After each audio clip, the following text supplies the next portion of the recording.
தூக்கம் உடல் ஆரோக்கியம் என்று அல்லாஹ் குர்ஆன்ல சொல்கிறான்.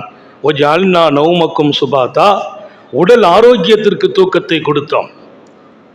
இன்னைக்கு நார்வே உலகத்தினுடைய அந்த பாகத்தை நீங்கள் பார்த்தால் அந்த மக்கள் நல்லா உழைக்கிறாங்க, சம்பாதிக்கிறாங்க, ஆனால் தூக்கம் குறைவு.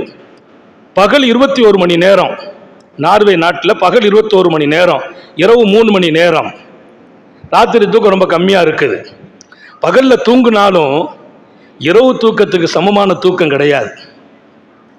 ஒஜஅல்னல் லைல லிபாஸாங்கிறான், இரவு அவ்வளவு அமைதியாக்கினோம்ங்கிறான். நீ படுப்பதற்கு போதுவாக ஆக்கினோம், உன் விரிப்பாகவே இரவை ஆக்கினோம் என்கிறான் அல்லாஹ்.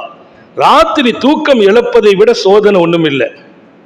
அல்லாஹ் நிறைவான ஞாமத்தை எல்லா இடத்திலும் நசீபாக்கி தருவானா. அவன் கொடுத்தாதான் தூங்க முடியும், நான் நினைச்சா தூங்க முடியாது. அவன் விரும்பினா